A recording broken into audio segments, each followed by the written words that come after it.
This is Pillow Talk. Pillow Talk. Pillow Talk. This is Pillow Talk with Marion Amanambu. Fabuloso.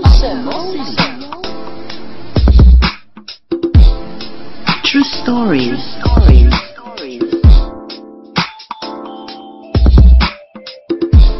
Great vibes.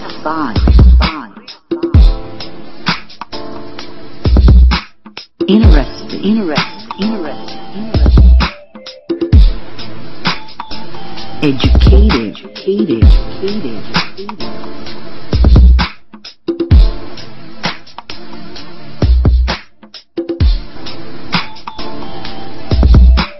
Let's talk on Pillow Talk. Hello, welcome to another edition of Pillow Talk with Marion Amanambu, aka FAB of Nigerian Celebrity Network.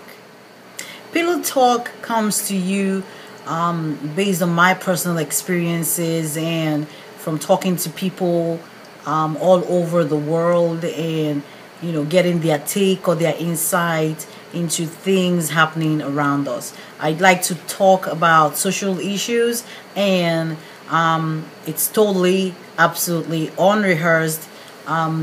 So it's basically me giving you what's in my heart and being honest about my experiences and hope that I can reach one or two people out there that need to make a certain change in their life. Some people have requested that I discuss relationship killer. Yes, relationship killer, meaning those things that we do to jeopardize our relationship, those behavior that need to be discontinued. Relationship killer, basically, what is it that can kill your relationship? What is it that is a no-brainer? Will definitely lead to a breakup of your relationship or your marriage. 50-50 kind of analogy, if I'm gonna say so. And why I say that is because some applicable to men, some applicable to women, some are like both men and women. And let me just start and say for the women, nagging is number one. You don't want to nag your man to death. You want to give your man a breather. That's one good instance of a relationship killer. If you always nagging, the man comes home, you're like, where did you go? Where have you been? That's gonna keep pushing this person away. And women nag a lot. Although we know there's some men that nag too. So if you're a man and you're nagging, your wife comes back and you're nagging. That leads me to my second relationship killer, which is lack of trust. When you're nagging your man or nagging your wife and you want to know, where did you go? Where are you? I need to know where you are every minute, every point in time. It just tells me you don't trust me. It just lets me know there's no trust in this relationship. And that will push me further and further away from you. Because I, for one, would want to be in a relationship where it's not like I want to go and come as I please, but I really want to go and come as I please, and knowing that this person that I'm in a relationship completely trusts me. Trust me. I've been in a relationship that the person totally, absolutely trusted me 100%. That gave me the security and, it gave me the security to keep going on with this relationship because I just knew. And our relationship got tested several times. There was one instance of his friends. I had gone to visit him. This was years back in college. And the guy I was dating then, that I dated, for 6 years, I had gone to visit. And while I was there, he went out to go get me some drink. So when he went out to go get me some drink, on his way back, he ran into some of his friends. And, they started talking, oh, how is Marion doing? He's like, oh, she's fine. She's okay. Have you seen her today? He's like, no, she should be coming later on. He didn't want to tell them I was around. He's like, she should be coming. They're like, oh my God. So they started lying about, she's, we just saw her getting in a car and driving to one in town restaurant. with some guys and 2 other girls. And you know, the guy I was dating at that time was like, oh really, seriously? And it was her that you saw? They're like, yeah. So the 2 or 3 of them were, you know, like looking at each other like, didn't we see her? We just saw her, you know, get into a car with some people. So this guy came back and started laughing. I'm like, you know, why are you laughing? And he said, you know, something funny happened now. I just ran into this and that person, and this is what they told me. And I was baffled. I didn't understand why his friends were lying. Oh, you know, it's so obvious. Maybe they were trying to break us up. Well, I don't know how that worked out for them. But, you know, something like that. The guy just started trusting me, you know, based on the fact that when I say I'm going here, I'm always there. I don't know what he did to, you know, maybe look into it or make sure that I wasn't lying to him, but he knew I wasn't lying to him, and he knew I wasn't playing him. So if I said I'm going to this place, that's where I'm going to. If I say I'm coming at this time, that's the time I'm coming. So he didn't need to be worried about me or to suspect me. You know, if I'm on the phone, he didn't need to suspect, oh, who is she talking to? If I don't come back at night, he gets worried. He won't be suspecting, you know, that I'm you know, oh, she's probably dating somebody else, she's with another man. None of that. So trust is a very good component of a relationship. Lack of trust is a relationship killer. Trust your man, trust your woman. But I know you. Some of you will say you have to build that trust in a relationship. If that trust is not there, how can you trust the person? Especially if that person has cheated on you a few times and you found out they cheated on you. How are you gonna trust them? I know it gets really difficult to trust someone once they've betrayed you. That's another discussion for pillow talk. Betrayal. That's another discussion. Okay, so let's just concentrate on relationship killer. Now, another relationship killer: men keeping late nights, staying away from your family, not explaining your movements because you think you're the man. I'm the head of the household. I own her. She doesn't own me. You know, that's a relationship killer right there. You need to let your spouse know when you're going out, where you're going, when you're coming back, and don't take that person for granted, because if you're going out and you like pick up your bag and you're out and the person's sitting right there, you know, that affects someone emotionally.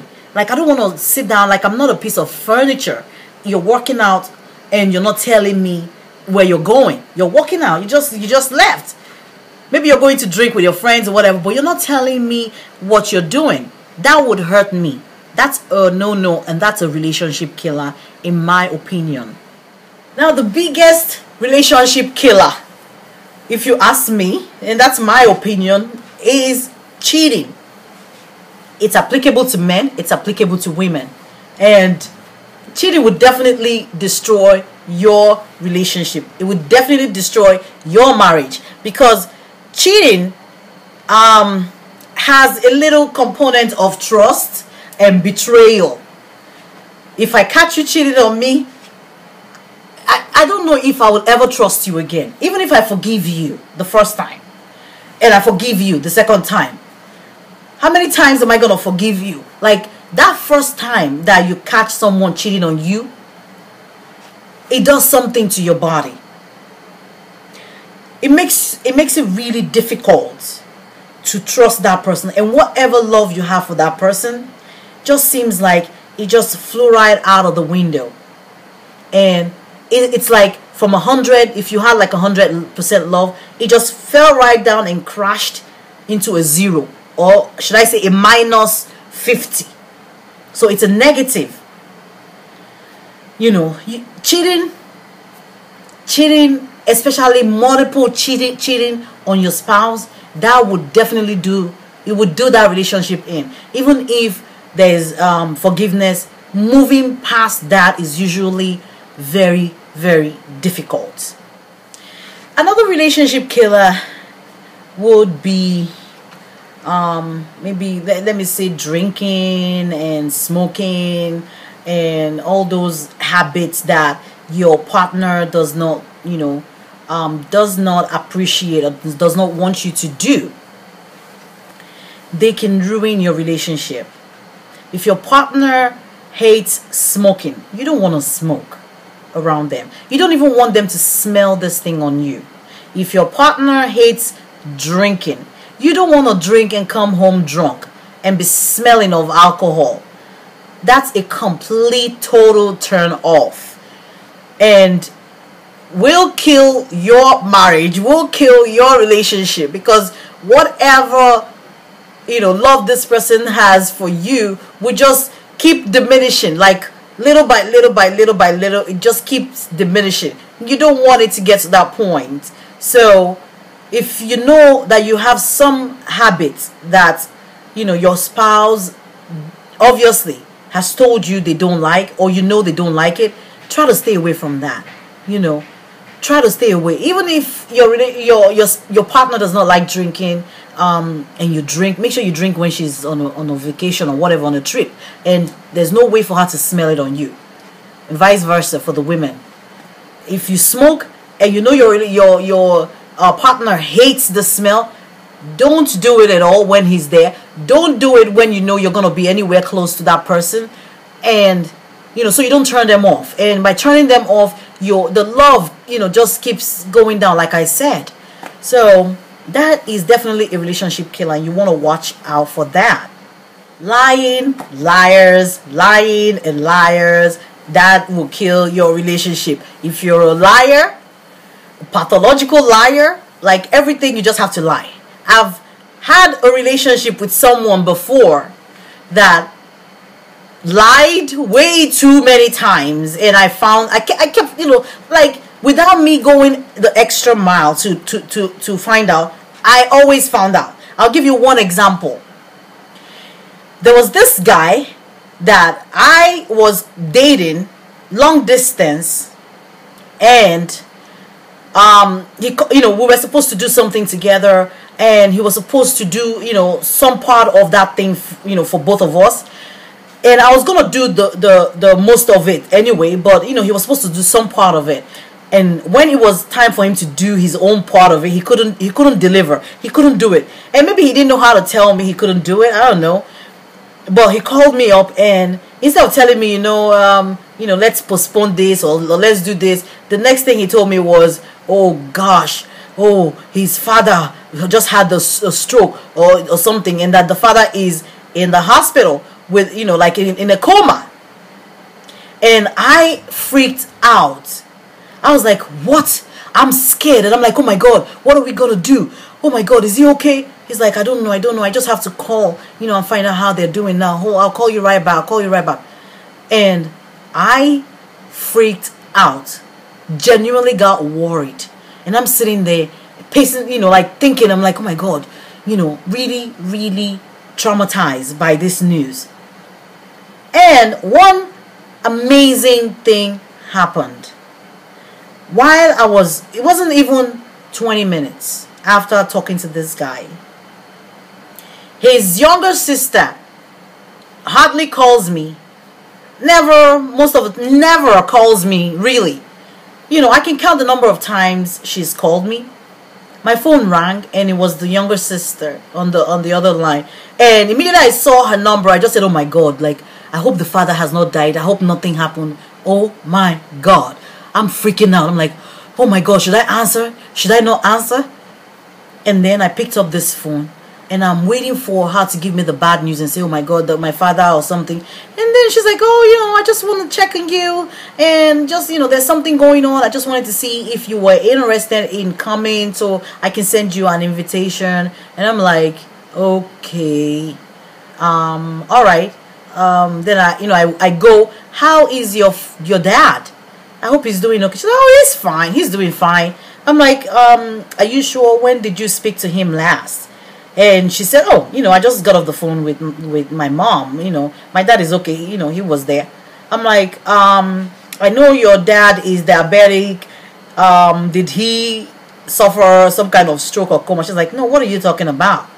And I'm like, okay, this is really strange. I said, because your brother just called me a few minutes ago telling me that your dad is in a coma and is dying.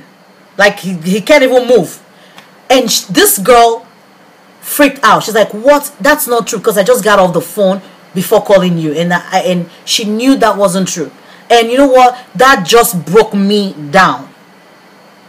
That just broke me down. And every feeling that I ever had just flew out of the window. Like totally disappeared. Like I was, I was so, disturbed by knowing that, oh my God, this person, even though has lied to me a few other times, but in this particular case, I didn't have, I won't even go out of my way to go dig it or to go finding out if this person is lying to me or not. But they were lying to me. So lies like that are a relationship killer. That, of course, was like the beginning of the end for that relationship, because after that, all he needed to do was one more thing, and I called the whole thing off. That was the end of that. Lying, liars, that is a relationship killer.